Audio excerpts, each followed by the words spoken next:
Chapitre 1. L'artiste mystérieux. Au cœur de Paris, sur une rue pavée bordée de cafés pittoresques et de boutiques, se trouvait un ancien atelier d'art. Son propriétaire, M. Henri Leclerc, était un peintre reclus dont les œuvres avaient captivé le monde de l'art pendant des décennies. Malgré sa renommée, on savait peu de choses sur lui.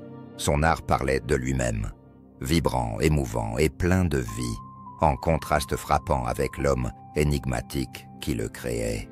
Henri vivait seul, rarement vu en dehors de son atelier. Ses voisins chuchotaient à propos de ses excentricités, mais il était toujours aimable et courtois.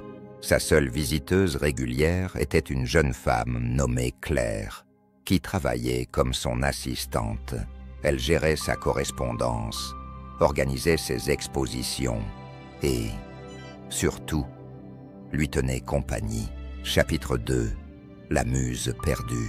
Un soir d'hiver, Claire arriva à l'atelier pour trouver Henri fixant une toile blanche, son habituel éclat remplacé par une vide inquiétant. « Monsieur Leclerc, ça va ?» demanda-t-elle, inquiète. Henri soupira profondément. « Claire, j'ai perdu ma muse. Je crains de ne plus pouvoir peindre. » Claire fut surprise. Henri avait toujours été un pilier d'inspiration artistique. « Que s'est-il passé ? Cela fait 10 ans que je ne l'ai pas vu. » commença Henri, la voix tremblante. Elle s'appelait Isabelle. Elle n'était pas seulement ma muse, mais aussi mon amour. Un jour, elle a disparu sans laisser de traces. Depuis, mon art est une façon de faire face au vide qu'elle a laissé. Claire écouta attentivement, le cœur serré pour le vieil homme. Elle ne l'avait jamais vu si vulnérable. Déterminée à l'aider, elle se promit de découvrir ce qui était arrivé à Isabelle. Chapitre 3. La recherche commence. Claire entreprit sa quête en commençant par les rares indices qu'Henri avait partagés. Isabelle était danseuse à l'Opéra Garnier, connue pour sa beauté et sa grâce éthérée.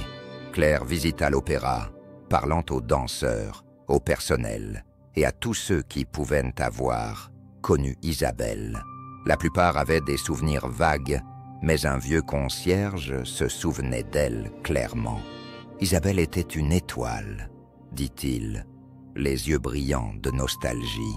Mais un jour elle a disparu. Il y avait des rumeurs. Certains disaient qu'elle s'était enfuie.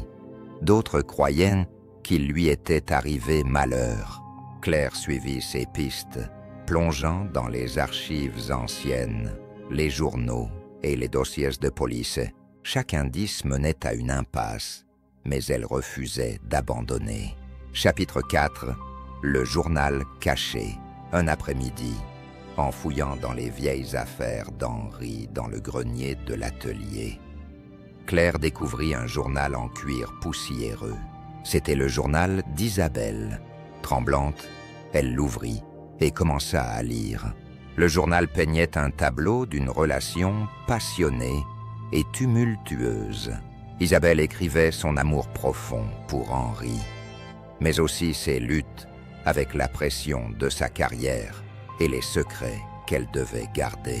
Les dernières entrées étaient les plus révélatrices. Isabelle faisait allusion à un secret dangereux menaçant sa vie, mais les détails étaient cryptiques. Claire ressentit un regain de détermination. Elle était plus proche que jamais de découvrir la vérité. Chapitre 5. La société secrète. En rassemblant les indices cryptiques du journal, Claire découvrit des références à une société secrète opérant dans l'ombre de Paris. Cette société, connue sous le nom de la Confrérie de l'Ombre, était réputée pour son influence sur les élites de la ville, y compris le monde des arts. Claire plongea plus profondément dans l'histoire de la société, apprenant qu'ils avaient l'habitude de manipuler artistes et interprètes pour leurs propres bénéfices. Il devint clair qu'Isabelle s'était retrouvée mêlée à ce groupe dangereux. Avec cette nouvelle piste, Claire rechercha des individus ayant autrefois été associés à la société. Elle rencontra d'anciens membres et d'autres qui avaient échappé de justesse à leurs griffes. Peu à peu, un tableau se dessina. Isabelle avait tenté de se libérer de la confrérie et il l'avait fait disparaître pour protéger leurs secrets. Chapitre 6. La confrontation. Claire savait qu'elle avait besoin de preuves pour affronter la confrérie et découvrir ce qui était arrivé à Isabelle. Elle contacta un journaliste d'investigation nommé Marc, connu pour ses articles sur les organisations clandestines. Ensemble, ils élaborèrent un plan pour infiltrer une réunion de la confrérie, se faisant passer pour de nouveaux membres potentiels. La nuit de la réunion, Claire et Marc entrèrent dans un manoir somptueux à la périphérie de Paris. L'atmosphère était tendue, remplie de murmures et de regards méfiants. Au fur et à mesure que la soirée avançait, Claire réussit à s'éclipser et à fouiller le manoir à la recherche de preuves. Dans une pièce verrouillée, elle découvrit des documents et des photographies confirmant l'implication de la confrérie dans la disparition d'Isabelle. Mais avant qu'elle ne puisse s'échapper, elle fut capturée par le chef de la confrérie, un homme nommé Armand. Armand reconnut Claire et révéla qu'il l'avait attendue. Il admit que la confrérie avait effectivement fait taire Isabelle pour l'empêcher de révéler leurs secrets. Il offrit un marché à Claire, garder le silence sur ce qu'elle avait découvert. Et en retour, il lui fournirait des informations sur le lieu où se trouvait Isabelle. Chapitre 7. La réunion. Déchirée mais déterminée, Claire accepta le marché d'Armand. Il révéla qu'Isabelle avait été envoyée dans un couvent éloigné à la campagne française, vivant sous une autre identité pour se protéger de la confrérie. Armés de cette information, Claire et Marc se rendirent au couvent. À leur arrivée, Claire fut accueillie par la résistance des nonnes, mais elle insista pour voir Isabelle. Finalement, une vieille nonne fut amenée. Claire la reconnut immédiatement.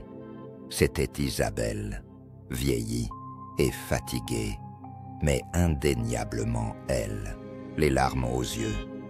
Claire embrassa Isabelle et lui parla d'Henri. Isabelle fut submergée par l'émotion, ayant cru qu'elle ne reverrait jamais Henri.